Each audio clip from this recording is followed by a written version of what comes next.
Nintendo just saved Paper Mario. I think it's safe to say that this Nintendo Direct was definitely just an average one showcasing things that we already knew was coming this year, but it ended the show with something that a lot of us never thought we would ever see coming. Paper Mario: The Thousand-Year Door coming to Nintendo Switch. I mean, literally the entire world is shaken by this news. No, you think I'm exaggerating, like just look. What is that? It's Thousand-Year Door! What? No way! Oh my god! It's a remake! What is this? And look, I'm definitely no exception to this. Oh my gosh! Oh my gosh! No, my heart. I'm gonna cry. Why am I... Why are people so excited for this one Paper Mario game when we've had 6 games in the series and this is just the second that came out on the GameCube? Let me tell you what we've been through. Right after the Thousand-Year Door on the GameCube, we got Super Paper Mario on the Wii, the third game of the franchise, and it kind of changed Paper Mario as we knew it. It changed the turn-based strategy RPG into more of a traditional 2D platforming game, and it completely stripped away all of the RPG elements. I mean, you could still level Mario up, but it was more just about combat this time, jumping and hitting enemies with your hammer, and leveling up your characters while also collecting sidekicks. It still had that Paper Mario feel, and I thought it had one of the greatest stories within the entire franchise, but at the same time, it just didn't feel like the Paper Mario we knew and loved from the first 2 games. Then we perhaps got one of the biggest declines in Paper Mario franchise history, with Paper Mario Sticker Star, which takes us back to the RPG roots, but removes everything that made the originals so much fun. There was no leveling up, and this was not necessarily a turn-based RPG.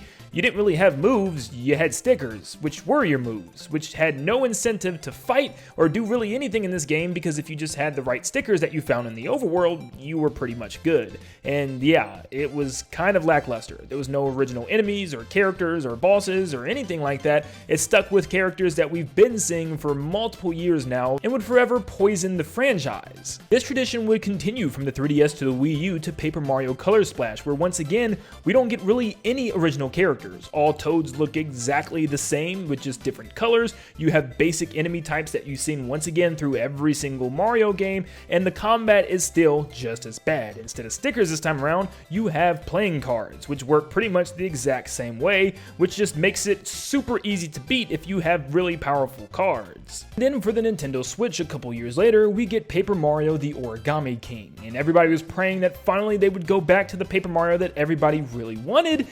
But no, it was more of the same. Now granted, this was definitely better than the previous 2 in my opinion, with Sticker Star and Color Splash, but this definitely felt like the 3rd game in a brand new trilogy that Nintendo was trying to push with this new style of Paper Mario. And it was just more of the same. Bland characters that we've seen over and over again, no unique NPCs at all, or unique Toads like we've gotten in 64 and the Thousand-Year Door. Actually, no unique characters whatsoever outside of Olivia and obviously King Ali. I felt like Nintendo was just trying to throw a bone with this game to Paper Mario fans by saying, hey, look, we also got partners this time around, which aren't really partners. I mean, they jump into battle with you and occasionally do some damage to some enemies every now and then, but no, these were not partners. Although, rest in peace, my homie Bobby. I'ma miss you, man. And the battle system this time wasn't stickers, it wasn't playing cards, instead it was a ring. Yeah, you would move this puzzle ring around to line up enemies, and it was more about your strategy lining them up than it was actually fighting them and using items and attacks, or even dodging in that case. It was literally just, how fast can you solve this puzzle? You did a good job. Now you're just gonna, mindlessly wipe everybody out. Now, this actually wasn't terrible. In fact, I like this more than Sticker Star and Color Splash's battle systems, but the problem is, lots of the lineups for the enemies got repetitive, and once you've seen a certain amount of lineups halfway through the game, odds are you've seen most of them and know exactly how to fix them. But honestly, I thought the worlds were a lot of fun, and I thought the boss battles, for being just arts and crafts, like colored pencils and tape, I thought was actually really cool. I actually had a blast fighting some of these bosses, and I actually will give it credit where it's due. But even with this game being an improvement, it still was missing vital things that made it Paper Mario. Well, series producer Kensuke Tanabe actually was interviewed right after this game released, and it put a very big pit in a lot of fans' hearts because he pretty much just said that they want to always improve and do something different with each Paper Mario installment, that's including the battle system, and that's why the new ring battle system was the new improved thing that they thought of, and they don't want to keep things the same as the past games. And then there was apparently a whole debate whether or not Nintendo was allowed to add original characters in spin-off games like Paper Mario and Mario & Luigi anymore, because we've seen similar things with Mario & Luigi Paper Jam, which did have that new Paper Mario criteria all over it, but at the same time, it looked like Nintendo was just not allowed to add new characters into non-mainline Mario games. Whether this was from Miyamoto or Tanabe himself, it was really hard to figure out where that even came from. But yeah, it looked very sad and bleak for us Mario fans, as if Paper Mario was just never going to go back to its roots. And we've all sat and thought there's only really one way Nintendo can do this. There's one way Nintendo can fix everything that they have done with the Paper Mario series. As if you lost your way, go back to what made you great in the beginning. And they just did it. I was actually a little afraid that they would go back to Paper Mario 64 first. It just kind of made sense. It was the more outdated game being on the Nintendo 64 compared to the GameCube, but they straight up listened to fans. They said everyone wants to see their beloved Paper Mario the Thousand-Year Door, and they knew how big of an announcement this was going to be. I mean, shoot, they saved it for the last announcement of this Nintendo Direct. They knew that this was going to resonate so much with everyone. To see a Paper Mario game in 2023 with original characters, the original battle system, and what made the game so great in the first place is mind-boggling. And yes, it might just be a remake of an old game, but it is the perfect direction that Nintendo could possibly take with Paper Mario right now. This hopefully isn't just a huge remake for Paper Mario saying, ooh, this game was great, let's move on, but this could be the future of the series as well. For Nintendo to go back and remind people of how great Paper Mario the Thousand-Year Door was, it'd be really insane for them not to continue off from where that left off.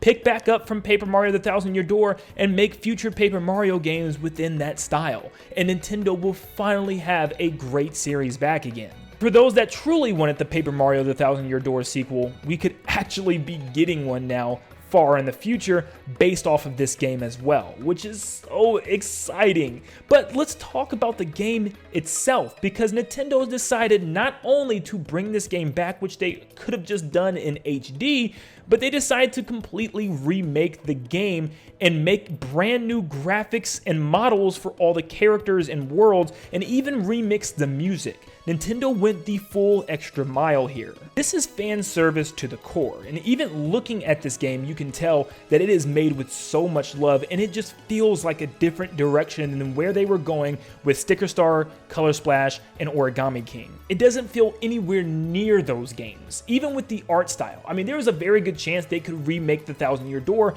but in the art style of the newer Paper Mario games with that white outline and just the more forced paper aesthetic that Nintendo was doing, but they kind of reimagined the paper aesthetic and did things in a new way. This looks completely different than anything we've seen in the last 10 years. I mean, seriously, take a second to just look at this game and look how good it looks. They took the paper aesthetic, instead of making it a gimmick that always tied into some weird gameplay thing, they just made it look really nice this time around, instead of making it look as papery as possible. I like how the characters look like almost cardboard cutouts, like a children's toy that you made out of cardboard cutouts, like the shoes, the hands, the body, the arms, and even the head are all different pieces, but it doesn't have that weird papery outline. It just feels like an arts and craft character, and it works so well. Just look at Petal Meadows here. The grass looks like it's gift wrapped. It literally looks like wrapping paper wrapped all the way around the meadows, and the sun's like reflecting off of the grass, and you can see the shadows and shades to it.